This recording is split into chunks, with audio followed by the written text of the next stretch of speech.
नमस्कार दोस्तों, मैं अभय सिंह चौहान स्वागत करता हूं आप सबका आपके अपने YouTube चैनल जीएस खजाना में। तो आज पिछले कुछ दिन से मैं घर पर नहीं था तो वीडियो नहीं बना पा रहा था। आज जो है हम लोग बात करेंगे, एक लेक्चर ज्योग्राफी का हो गया, एक हिस्ट्री का हो गया, तो मैंने सोचा कि पॉलिटी का भी कर दिया जाए। और जून में पूरा चांस है 90% की आ ही जाएगा दरोगा का वैकेंसी और बिहार पुलिस से सबका, तो इसमें काम आएगा। तो पॉलिटी में मैंने शुरू किया मौलिक अधिकार, ठीक है, फंडामेंटल राइट्स जिसको इंग्लिश में कहते हैं। तो मौलिक अधिकार कहते किसको, सबसे पहले ये जानना है, ठीक है। तो किसी भी देश, ठीक है, क्योंकि सब में संविधान जहाँ है वहाँ सबको मौलिक अधिकार मिला, चाहे वो अमेरिका हो, फ्रांस हो, है ना, रशिया हो, इंग्लैंड हो या इंडिया हो। तो किसी भी देश के उसके संविधान द्वारा लोगों को प्रदत्त वैसे अधिकार जो ना पब्लिक छीन सकती है ना गवर्नमेंट, है ना, जिसका वैसे अधिकार जिसका हनन नहीं किया जा सकता है और जिससे कोई ना छीन सकता है, चाहे वो पब्लिक हो या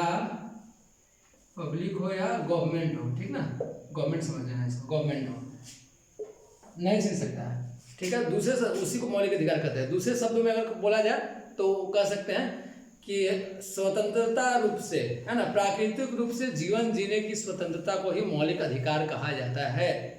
प्राकृतिक रूप से जीवन जीने की स्वतंत्रता को मौलिक अधिकार कहा जाता है। इसी को नैसर्गिक भी हम लोग बोलते हैं। क्या बोलते हैं? नैसर्गिक। चलिए अब शुरू करते हैं कि फंडामेंटल राइट्स जो है यानी मौलिक अधिकार है, इसका बात सबसे पहले कहाँ किया गया था? कहीं से तो शुरुआत हुआ होगा। तो इंडिया में अगर बात किया जाए तो सबसे पहले आप लोग को याद होगा 1928 में वो रिपोर्ट आया था। 1928 में एक रिपोर्ट आया था जिसको हम लोग बोलते हैं नेहरू रिपोर्ट। सही कह रहे कि नहीं? नेहरू रिपोर्ट, ठीक है। समझिएगा, हैंडराइटिंग पर मत जाइएगा क्योंकि मेरा हैंडराइटिंग बहुत अच्छा है, हमको पता है। 1928 में नेहरू रिपोर्ट आया था जिसमें 8 सदस्य थे कुल। उसके अध्यक्ष थे मोतीलाल नेहरू, ठीक है, मोती नेहरू लिख दे रहे हैं थोड़ा सा, मोतीलाल नेहरू, चलिए पूरा लिख दिए, मोतीलाल नेहरू। और उसमें 2 मुस्लिम सदस्य थे, अन्य सदस्य थे कांग्रेस के, ठीक है। इसमें सबसे पहले अंग्रेजी सरकार से दिया गया था, कुछ अधिकार मांगा गया था, उसी को मौलिक अधिकार के रूप में कर दिया गया। तो सबसे पहले मौलिक अधिकार की अगर बात किया गया है तो 1928 के नेहरू रिपोर्ट में। और सेकेंड टाइम जब इसके बारे में अच्छे से वाद विचार हुआ या कुछ रखा गया तो वो हुआ इसके ठीक 3 साल बाद, यानी 1931 में कराची अधिवेशन में। याद होगा आप सबको, कराची में अधिवेशन हुआ था, है कि नहीं? 1931 में कराची अधिवेशन में, जैसे जैसे लिखते चल रहे हैं वैसे समझते चलेगा। इसके अध्यक्ष कौन थे? सरदार पटेल, मतलब सरदार वल्लभ भाई पटेल, सरदार वल्लभ भाई पटेल इसके अध्यक्ष थे, है कि नहीं? थे ना। इसमें बात किया गया था। अब बात करते हैं, क्या बताए थे हम आप लोग को जब इसका परिभाषा बता रहे थे मौलिक अधिकार का, कि इसको ना पब्लिक छीन सकती है ना गवर्नमेंट, ना पब्लिक छीन सकती है ना गवर्नमेंट, ना पब्लिक छीन सकती है ना गवर्नमेंट। किसको? मौलिक अधिकार को, ठीक है। और एक बात और है कि मौलिक अधिकार के बारे में हम लोग बात कहाँ कर रहे हैं? तो बात कर रहे हैं, यहाँ लिख लेते हैं, भाग 3 में है ना, भाग 3 और अनुच्छेद 12 से 35, ठीक है। मैं पहले भी ये सब लिख सकता था कि आपको आराम से समझा देता, लेकिन सोचा कि चलो लिखते लिखते समझाते चलूंगा और लिखते भी चलूंगा, टाइम लगे तो लगे, ठीक है। अनुच्छेद 12 से 35 में, और याद रखिएगा जिसको हम बोले कि प्राकृतिक रूप से जीवन जीने की स्वतंत्रता को मौलिक अधिकार कहते हैं, है ना, उसी को नैसर्गिक भी कहा जाता है। तो ब्रिटेन में सबसे पहले एक वर्ड यूज किया गया था जिसको हम लोग बोलते हैं मैग्ना कार्टा, इसी को बोलते हैं मौलिक अधिकार को ही, ठीक है ना। तो क्वेश्चन डायरेक्ट पूछेगा कि संविधान के किस भाग को मैग्ना कार्टा कहा जाता है? संविधान के किस भाग को उसका मैग्ना कार्टा कहा जाता है? तो कौन से भाग को? भाग 3। कौन से भाग को कहते हैं? भाग 3, अनुच्छेद 12 से 35 में, है ना। अब मान के चलिए मौलिक अधिकार हो गया, उसका परिभाषा हो गया, शुरुआत कहाँ से हुआ देख लीजिए कि पब्लिक भी नहीं छीन सकती है, गवर्नमेंट भी नहीं छीन सकती है, मैग्ना कार्टा इसी को बोलते हैं। तो भाग 3 में है मौलिक अधिकार, अनुच्छेद 12 से 35 में है। तो इससे पहले कि कितने प्रकार की स्वतंत्रता है हमें 12 से 35 में, ठीक है, उससे पहले एक और चीज जानने का जरूरत है कि मैग्ना कार्टा इसको कहते हैं, लेकिन ये वर्ड जो है फ्रांसीसी वर्ड है। सबसे पहले ब्रिटेन में यूज किया गया था इसका, लेकिन जो वर्ड है ये फ्रांसीसी वर्ड है, पहले बता दे रहे आप सबको, ठीक है ना, फ्रांसीसी वर्ड है, ठीक है। अब बात किया जाए कि जब ये सब है तो क्या कोई इसको निलंबित कर सकता है? क्या कोई मौलिक अधिकार को निलंबित भी कर सकता है? क्या निलंबित कर सकता है? और वो भी कर सकता है तो कौन कर सकता है भाई? तो राष्ट्रपति कर सकता है। कैसे कर सकता है अभी बता दे रहे हैं। अगर मौलिक अधिकार को थोड़े समय के लिए निलंबित आपका राष्ट्रपति जो है वो कर सकता है। कैसे? देखिए, अभी मान लीजिए रेलवे का वैकेंसी नहीं आ रहा है, ठीक है, आर्मी का वैकेंसी अगर नहीं आ रहा है तो हम सब हड़ताल कर सकते हैं। स्टूडेंट जितने हैं, स्टूडेंट टीचर जो भी सबकी नहीं जॉब निकालो, नौकरी दो, हड़ताल कर सकते हैं। लेकिन उन्हें से चाइना हमला कर दिया तो बाहर से हमला हो रहा, चाइना भारत युद्ध चल रहा है और अंदर में हम लोग अलग हल्ला में चले कि नौकरी दो। तो इस समय में हमारा जो मौलिक अधिकार है ये आंदोलन करने का, हड़ताल करने का, है ना, तो इस समय निलंबित कर सकते हैं कौन? राष्ट्रपति। ठीक है, तो इसी को बोलते हैं कि अगर थोड़े समय के लिए मौलिक अधिकार को निलंबित कौन कर सकता है? क्या निलंबित हो सकता है? तो बिल्कुल हो सकता है। अब किसके पास अधिकार है? राष्ट्रपति। अच्छा, जब निलंबित का बात आ रहा है, मैंने क्या वर्ड यूज किया? थोड़े समय के लिए निलंबित। अगर पूर्ण रूप से इस पर प्रतिबंध लगाना हो तो क्या ये भी कोई कर सकता है? क्या पूर्ण रूप से अगर प्रतिबंध लगाना हो तो मौलिक अधिकार को कर सकता है? तो बिल्कुल कर सकता है। और वो कौन है? संसद। कौन कर सकता है? संसद। लेकिन मान लीजिए अभी बीजेपी की सरकार है, 300 प्लस सीट है, तो जैसा चाहे वैसा मौलिक अधिकार बना सकता है। तो अगर वो कोई एक अधिकार ऐसा बना दिया, मौलिक अधिकार, कि सरकार का कोई विरोध नहीं करेगा, जो विरोध करेगा उसको 10 साल का सजा, जो भी सरकार के खिलाफ एक वर्ड भी बोलेगा उसको 10 साल का सजा, तो सरकार क्या हो जाएगी? तानाशाह हो जाएगी, है ना। तो उसके लिए हम लोग क्या करेंगे? उसके लिए हम लोग जाएंगे वाद विवाद करने। ठीक है, वाद विवाद करने जाएंगे। कहाँ जाएंगे? तो सुप्रीम कोर्ट या हाई कोर्ट। चलिए हाई कोर्ट को पहले लिख देते हैं, सुप्रीम कोर्ट को बाद में कर देते हैं। ठीक है, कहाँ जाते हैं? प्रतिबंध पूरा रूप से लगाएगा। जैसे मान लीजिए, तो किस वे में लगाएगा पहले बता दे रहे थे। इससे ये साबित हो जाता है कि वाद युग है, वाद विवाद करेंगे सुप्रीम कोर्ट हाई कोर्ट जाके। इसका मतलब ये हो जाता है कि वाद विवाद करने लायक है कौन? मौलिक अधिकार। क्या हो सकता है? वाद युग है तो बिल्कुल है, क्योंकि हम लोग वाद विवाद करने जा रहे हैं। अब कहेगा तो फिर जब प्रतिबंध ऐसे संसद है, हम लोग वाद विवाद करने सुप्रीम कोर्ट हाई कोर्ट चल सकते हैं। चलिए, इसका संरक्षण भी हो गया, सुप्रीम कोर्ट या हाई कोर्ट संरक्षण भी हो गया। लेकिन प्रतिबंध किस वे में लगाएगा, कब, किस स्थिति में लगाएगा जो संसद कि उसका काम करे? तो जैसे था ये क्या बोलते हैं इसको, 3 तलाक था, है ना, 3 तलाक था। तो वो जो मुस्लिम महिलाओं के लिए एक बहुत ही कोरोना वायरस टाइप का भयानक बीमारी से कम नहीं था वो। ठीक है ना, कि अगर व्हाट्सएप पर भी हस्बैंड मैसेज कर दिया तो हस्बैंड का अधिकार है कि मैसेज कर दिया और उसको तलाक मिल गया, लेकिन वो नहीं कर सकती थी ऐसा। ठीक है, तो उसको हटाया, उस पर वो एक मौलिक अधिकार था मुस्लिम पर्सनल लॉ बोर्ड के हिसाब से। ठीक है, 1937 में आया था सबसे पहले। तो वही है, प्रतिबंध का जो है संसद लगा सकता है, तो उसमें प्रतिबंध लगा दिया 3 तलाक पर, तो ये काम किया। लेकिन वही अभी हम बताया कि चाइना हमला कर दिया, हम लोग सब चिल्लाते रहेंगे, इन्हें अलग हल्ला में चले रहेंगे। ठीक है, कि नौकरी दो, तो उस समय निलंबित राष्ट्रपति कर सकता है, लेकिन प्रतिबंध कौन लगाएगा? आपको संसद। अब अगर अपना सरकार के लिए करेगा कि जो भी सरकार के खिलाफ बोलेगा 10 साल का सजा दे देंगे, तो उस हिसाब से वाद विवाद करने हम लोग पहुंच जाएंगे हाई कोर्ट और सुप्रीम कोर्ट। इसका मतलब वाद योग है। कौन वाद योग है? मौलिक अधिकार। ठीक है, चलिए अब हम लोग ये भी बात कर लिए कि भाग 3 में हम 12 से 35 में है मैग्ना कार्टा फ्रांसीसी वर्ड है, लेकिन सबसे पहले ब्रिटेन में किया गया था। निलंबित कौन कर सकता है? राष्ट्रपति। प्रतिबंध कौन लगा सकता है? तो संसद। वाद योग्य है तो हाँ है सुप्रीम कोर्ट। अच्छा, इसको कौन नहीं छीन सकता? तो ना पब्लिक ना गवर्नमेंट। लेकिन वही अगर कानूनी अधिकार आ जाए तो कानूनी अधिकार को कौन छीन सकता है? कानूनी अधिकार को आपको गवर्नमेंट बिल्कुल छीन सकती है। कैसे? अभी हम बताएंगे। तब तक आप लोग इसको लिखना चाहते हैं तो लिख सकते हैं।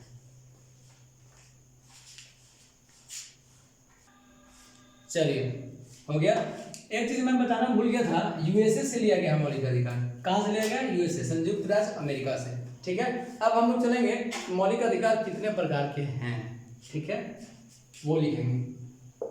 ऐसे आप सबको याद भी है, लेकिन सोच रहा हूँ कि लिख दूं, क्योंकि एक बार आप लोग जब देखिएगा तो अच्छे से याद आ जाएगा। नंबरिंग करके लिख देते हैं बढ़िया से।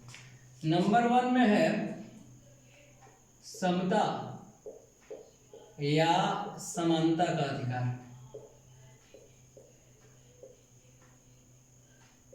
कितना में?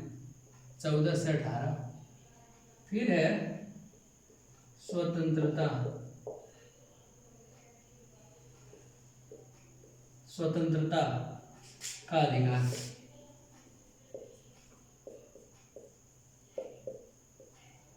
उन्नीस से 22 में व्यक्तिगत स्वतंत्रता भी इसको कह सकते हैं। चलिए 19 से 22 में है, पहले अनुच्छेद लिखना चाहिए था, कोई बात नहीं। 23 और 24 में क्या है? शोषण के विरुद्ध अधिकार, शोषण के विरुद्ध अधिकार, ठीक है। फिर है धार्मिक स्वतंत्रता,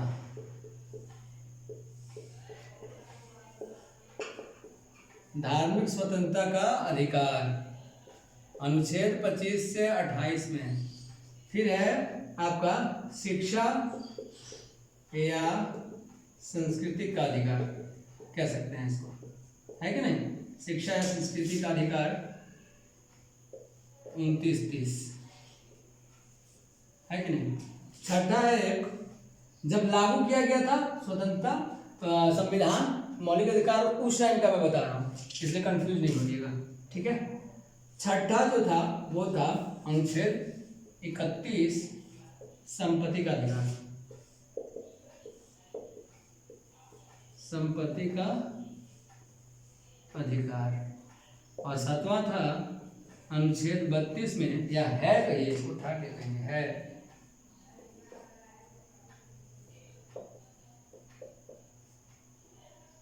संवैधानिक उपचारों का अधिकार, ठीक है, 32 में। अब देखिए समता या समानता का अधिकार 14 से 18 तक में इसमें बताया गया है। जैसे आर्टिकल 14 में है सबके लिए समान संरक्षण, कानून के समान संरक्षण, या सबके लिए समान, है ना, न्याय। फिर 15 में आपको कहा गया कि रंग, जाति, भेद, नीति, ये सब अलग अलग करके भी बताएंगे, इसे थोड़ा शॉर्टकट में करके निकल रहा है, अलग अलग बताएंगे तो डिटेल से बताएंगे। 16 में है कि लोक नियोजन के संबंध में स्वतंत्रता। 17 में अस्पृश्यता का अंत, मतलब छुआछूत के विरुद्ध स्वतंत्रता। 18 में उपाधियों का अंत, जैसे महाराज मिलता था, बादशाह मिलता था, सुल्तान मिलता था, वो सब बंद होकर भारत तरफ सरकार की तरफ से 1954 से चलना शुरू हुआ। ये सब आपका पद्मश्री, भारत रत्न, ये सब वो सब मिलना शुरू हो गया इसके अंतर्गत। फिर स्वतंत्रता का अधिकार में आ जाएंगे 19 से 22 में, तो व्यक्तिगत स्वतंत्रता, बोलने का, घूमने फिरने का, हड़ताल करने का, ये सब आ जाएगा। 20 में हो जाएगा कि आपको कोर्ट के विरुद्ध जो होता है संरक्षण कानून के विरुद्ध, वो कैसे अपना व्यक्तिगत स्वतंत्रता है। 21 में भी है, 21A भी बताएंगे। 22 में भी है कि कुछ दशाओं में संरक्षण, है ना। 23-24 में है कैसे कैसे बच्चों का और आदमी का शोषण होता है, उस हिसाब से।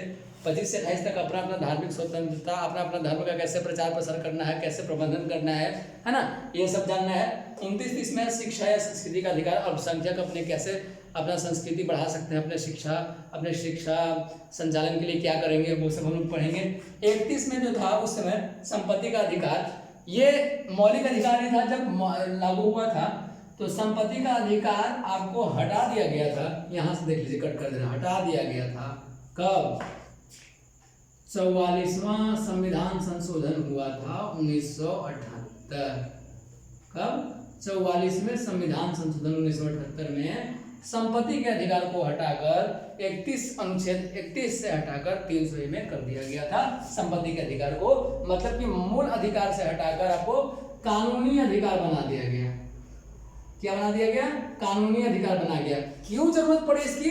अब सुनिए। मान लीजिए ट्रेन का पटरी ऐसे आ रहा है, ठीक है, अब मेरा घर बीच में आ गया, ठीक है, तो हम बोलेंगे नहीं, संपत्ति का अधिकार तो हमको मौलिक अधिकार है, इसमें कोई नहीं छीन सकता है। हम तुरंत भागेंगे कहाँ? बताया था आपको, सुप्रीम कोर्ट या हाई कोर्ट, तुरंत भागेंगे।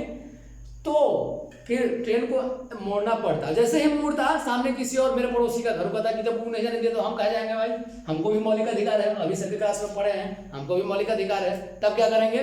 तो तब तो फिर ऐसे मोड़ेगा तो सांप ज्यादा बन जाएगा, ट्रेन कम। तो इसलिए ये सब टेंशन ना पाले, आराम से सब काम हो जाए, उसकी वजह से इसको संशोधन किया गया है। 44वां संशोधन 1978, देखिएगा 42वां जो 76 में हुआ था और 44वां 78 में, याद रखिएगा ध्यान से। देखिए कंफ्यूजन होता है, लेकिन ये वो उपाय बताता रहा, कंफ्यूजन क्रिएट नहीं होगा कभी। 44 में होता है 88 के लास्ट में है 8, देखिए यहाँ भी लास्ट में 8 है, तो 88 नहीं 78 याद करना है, 8। अब 8 से कम 7, 78 ऐसे याद हो जाएगा। अच्छा 44 दूनी 44 है ना, 44 दूनी 88 वाला 8 और उससे कम 7 है कि नहीं। तो 44 से संविधान संशोधन 1978 में संपत्ति के अधिकार को मौलिक अधिकार से हटाकर कानूनी अधिकार में बना दिया गया।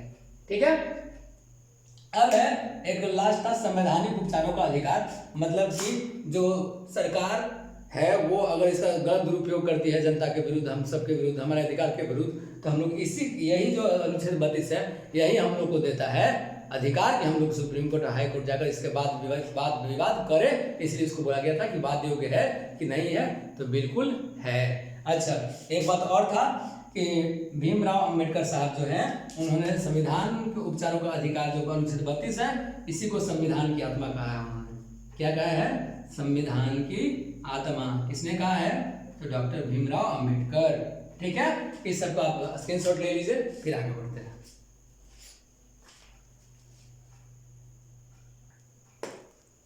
चलिए अब देखते हैं अनुच्छेद 12, अनुच्छेद 13, अनुच्छेद 14। ठीक है, अनुच्छेद 12 में सबसे पहले हमने लिखा है परिभाषा। ठीक है, क्या लिखा है? परिभाषा, राज्य की परिभाषा, राज्य के बारे में जानना है। मतलब अनुच्छेद 12 कहता है कि राज्य वैसे मतलब इस तरह से कानून बनाएगी, ठीक है, जिससे किसी के मौलिक अधिकार का हनन न हो। यह परिभाषा है अनुच्छेद 12 का। मौलिक अधिकार से शुरू होता है, जैसे राज्य का यहाँ का मतलब जैसे राज्य जो ये स्टेट है ना, इसका मतलब क्या? बिहार राज्य, झारखंड, उत्तर प्रदेश, ये मत समझिएगा। राज्य मतलब पूरा एक देश। क्यों? क्योंकि जिस राज्य का मतलब संविधान बना है उस राज्य की बात की जा रही है। तो अलग अलग संविधान नहीं ना है, जो भारत का है वही बिहार का है, तो पूरे देश का एक संविधान है हमारा, है ना। तो वही बात है, वहां पर देश समझना है, क्योंकि मैंने अलग अलग भी लिख दिया है, central, state, local government, electric board, ONGC, LIC, DC, ये सब क्या है भाई? तो ये सब का नाम ये है कि अपने अपने स्तर पर, ठीक है, जैसे मान लीजिए एक लोकल गवर्नमेंट हमने जो लिखा है इसका उदाहरण आप सबको समझा दे रहे हैं, ठीक है, तो सारा समझ में आएगा। लोकल गवर्नमेंट का आप लोग सुने होंगे कि जब उद्धव ठाकरे जी मुख्यमंत्री थे और उन पर कुछ कमेंट कर दी थी कंगना रनावत, याद होगा।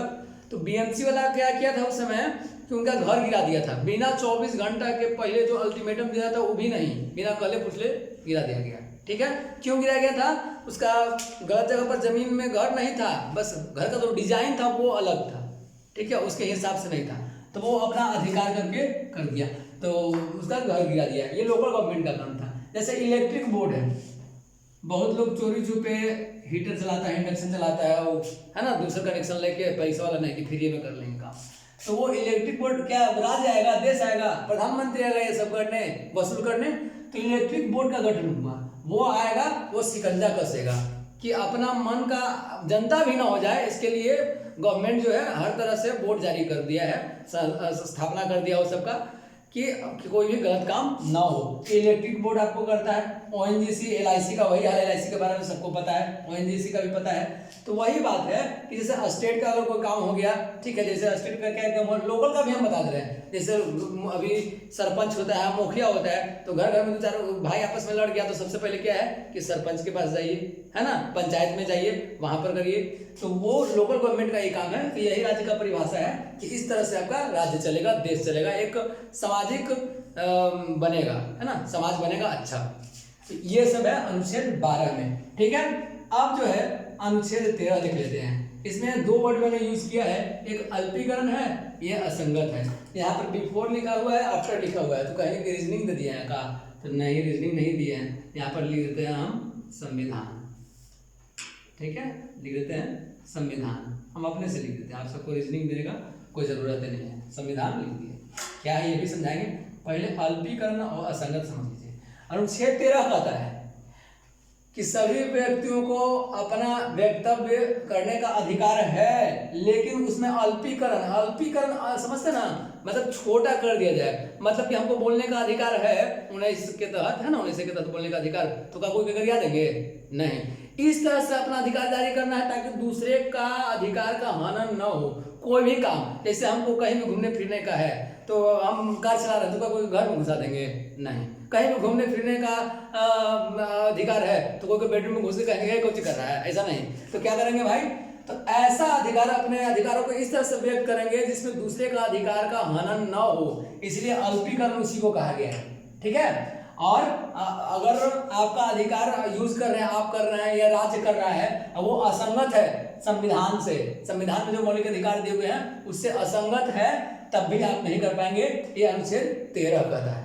क्लियर, समझ लीजिए, ठीक है। जिनको समझ में नहीं आएगा जो बात, वो कमेंट बॉक्स में लिख सकते हैं कि ये बात हमको समझ में नहीं आया, इस अनुच्छेद में ये समझ में नहीं आया, बोलिए, ठीक है। शर्माना नहीं है, क्योंकि अगर पार पाना है अब की बार डबल स्टार वाला नारा लेकर चलिए, एक एक पॉइंट समझिए, ताकि कहीं से भी कितना डिटेल में भी जाकर घुस के अंदर से क्वेश्चन आ जाए, खटाक करके मारना है कि नहीं। चलिए, इसीलिए तो मैं बोलता हूँ कि हिम्मत है तो भूल कर दिखाओ। आगे बढ़ते हैं। तो ये जो समझ गए अल्पीकरण असंगत समझ गए। अब है बिफोर संविधान आफ्टर, क्या चीज है भाई। तो इसमें एक बात और ध्यान देना है कि इसमें कहा गया है अनुच्छेद 13 का, उसको ए, और इसको ए में रख लीजिए, इसको बी में रख लीजिए, ठीक है, पाठ करके। क्या है ये, कहा गया है कि वो सभी संविधान का लागू होने से पहले, बिफोर लिखा हुआ है, वो सभी कानून जो इससे पहले आए थे, जैसे आईपीसी का धारा ये सब 1860-61 में आ गया था, तो वो सब अभी भी है हमारे संविधान में, तो वो सब भी संविधान लागू होने के बाद जारी रहेंगे, बस असंगत नहीं होना चाहिए। मतलब कि अभी जो मौलिक अधिकार है उसमें हनन नहीं होना चाहिए, नहीं तो अगर हनन हुआ तो वो हट जाएगा। जैसे अभी हम आपको थोड़ी देर पहले बताए थे 3 तलाक वाला सिस्टम, है ना।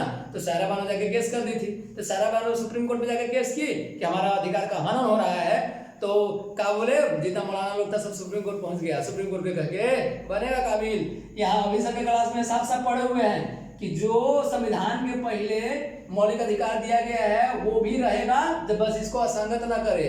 तो सुप्रीम कोर्ट याद दिलाता है कि मौलाना जी ज्यादा तेज मत बनिए, वही साफ साफ कह चुके हैं, अभी सर साफ साफ बता चुके हैं कि संविधान के पहले वाला कानून लागू रहेगा, लेकिन बशर्ते किसी व्यक्ति का अधिकार का हनन न हो, जो कि बहुत बड़ा अभिशाप था मुस्लिम महिलाओं के लिए, 3 तलाक। अब आप लोगों को समझ में आ गया, क्लियर समझ में आ गया कि क्या बात है। तो कब हुआ था ये वाला सिस्टम, 1937 में ही। एक बात और है, अलग अलग लॉ था, नहीं है, all India Muslim personal law board है, हिंदू के लिए अलग कानून, मुस्लिम के लिए अलग कानून है, वो सब 1937 का ही सब बात है, तो इसी में आता है, ठीक है। तो इसके बाद भी लागू रहेगा, बस मौलिक अधिकार पे किसी का हनन नहीं होना चाहिए, क्लियर है।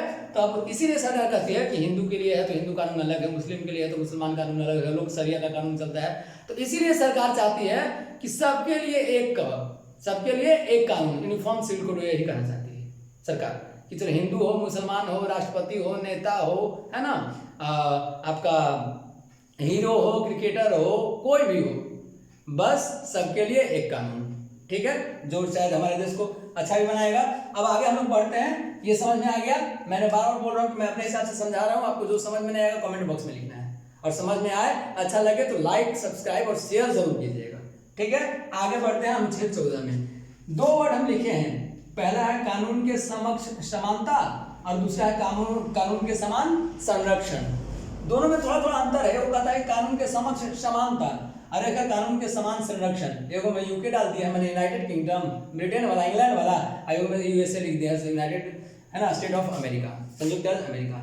एविडेसी लिखा हुआ है। इसका जो सबसे पहले ये लाने वाले जो है उनका नाम एविडेसी है, इंग्लैंड के राजनीतिकार थे ये, एविडेसी, ठीक है, एविडेसी इंग्लैंड का है। और भारत में हम लोग दोनों लेके चलते हैं। क्या है फर्क दोनों में, अच्छे से समझिए। कानून के समक्ष समानता मतलब एक कानून की देवी रहती है, आंख में पट्टी बांध के इसी तराजू ले ले, है कि नहीं। उनके सामने राष्ट्रपति आए, उपराष्ट्रपति आए, नेता है ना, कुत्ता है, कोई भी है, तो बस उनको दिखता नहीं है, जो बस सबूत है क्या है, बस आया छट से काट दिए, क्लियर हो गया। ये है कानून के समक्ष समानता, इंग्लैंड में ये चलता है, ठीक है। सबके लिए एक कानून, सबके लिए एक कानून।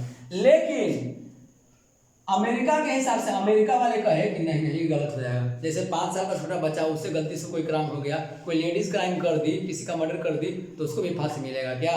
जेंट्स को तो मिलता ही है। याद रखिएगा, भारत में अभी तक किसी लेडी को फांसी नहीं हुआ है, अगर वो उम्र कैद का सजा भले मिल जाता है उनको। तो ये सब इसके लिए क्यों कि सामाजिक में अस्थिरता ना बने, हमारा समाज स्थिर रहे, बेहतर बने, इसके लिए इसको भी ले लिया गया है कि कानून के समान संरक्षण। अभी हम आप सबको बताएं कि औरत को अभी तक फांसी नहीं दिया गया है, लेडीज को, हमारे देश में। यही वजह से हम लोग दोनों फॉलो करते हैं, यूके वाला भी और यूएसए वाला भी। ज्यादा 80% यही यूज होता है, ठीक है, यही यूज होता है। लेकिन थोड़ा सा जगह मिल जाता है, यहीं पे मैं आप सबको बता दूं, यहाँ देखिए, चलिए यहीं पे बताते हैं, ठीक है। आप लोग इसको थोड़ा सा स्क्रीनशॉट ले लीजिए। इसके बाद थोड़ा सा एक राष्ट्रपति और राज्यपाल के बारे में बताना है, इसको आप लोग स्क्रीनशॉट ले लीजिए।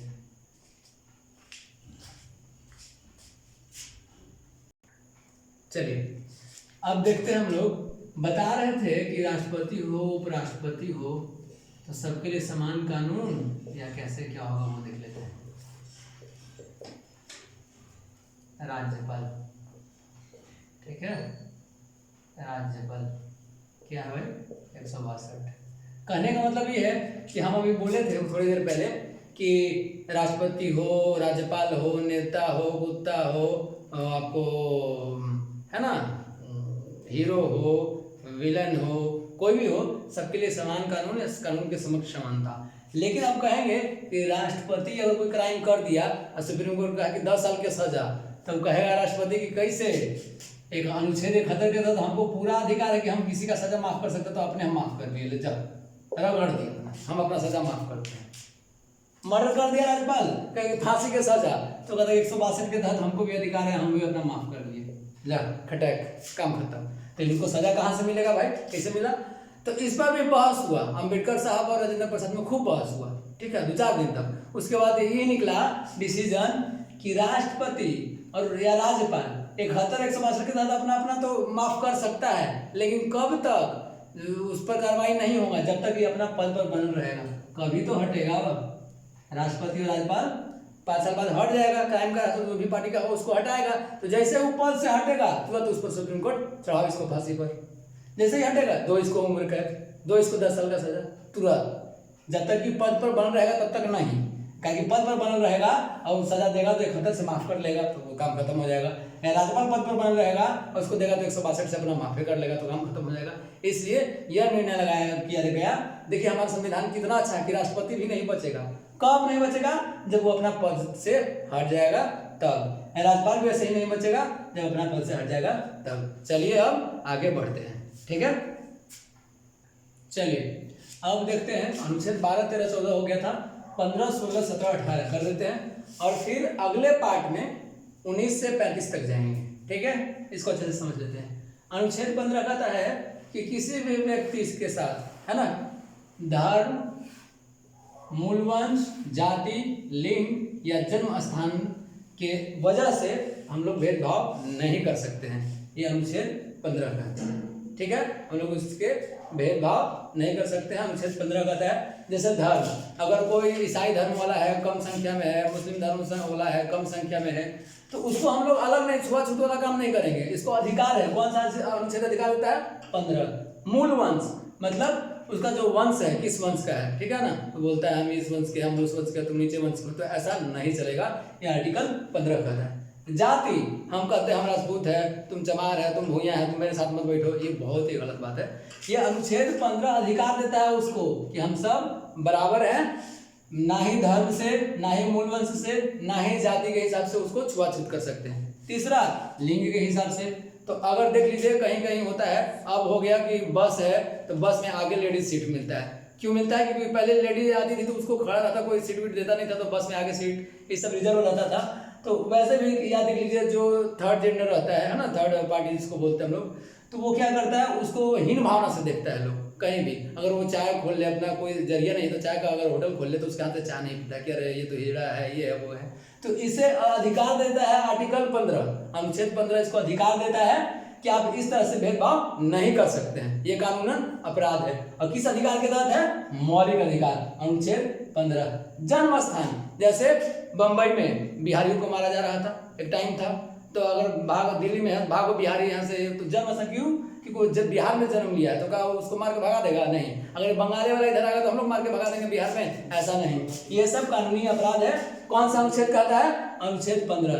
अनुच्छेद 15 के हिसाब से भाग 3 आपको ये अधिकार देता है कि ना ही धर्म, मूलवंश, जाति, लिंग या जन्म स्थान के आधार पर आप विभेद नहीं कर सकते हैं। अब अगला आ गया अनुच्छेद 16, लोक नियोजन के विषय में अवसर की समानता, ठीक है। लोक नियोजन के विषय में अवसर की समानता, जैसे सरकारी नौकरी, देखिए इस आरक्षण का बात आता है, आरक्षण इसमें भी काम करता है और इसमें भी। कैसे आरक्षण में काम आता है वो हम आपको दिखाते हैं। लोक नियोजन, जैसे कोई सरकारी नौकरी हो गया, ठीक है, तो उसमें जनरल वाला क्या करता है, अगर जनरल वाला 80+ लाएगा तब उसका जब होगा, और जो इधर वाले ST SC वाले हैं उन सब का मतलब 62, 63, 64 में भी आपको मिल जाएगा। क्यों?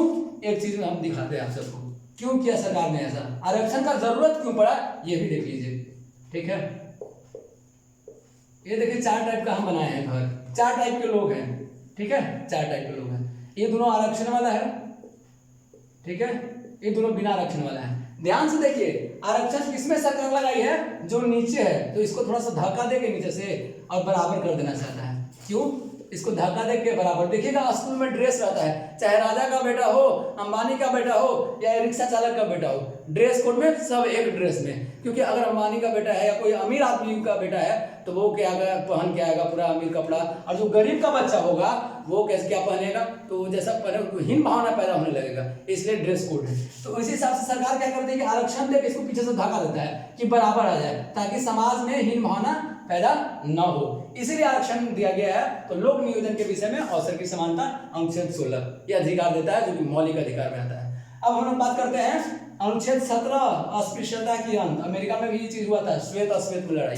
अब अमेरिका में पहला अश्वेत राष्ट्रपति बराक ओबामा, तो श्वेत अश्वेत में लड़ाई। जैसे जब इंग्लैंड था तो हम लोग को इंग्लैंड बहुत हीन भावना से देखता था ना, हम लोग करिया है, हम लोग बहुत गोरा होता था, तो गोरे लोग हम लोग को हीन भावना से देखता था। क्या अभी भी ये चीज है छुआछूत? तो ये नहीं हो सकता है, काला गोरा श्वेत अश्वेत करके ऐसा नहीं कर सकते। अस्पृश्यता का अंत ये कौन है? अनुच्छेद 17 ये अधिकार देता है कि सब हम लोग एक समान से रहे, चाहे काला हो, गोरा हो, लंबा हो, नाटा हो, नाक लंबा है तो कान छोटा है तो दांत टूटा हुआ है, तो ये सब काम नहीं चलेगा।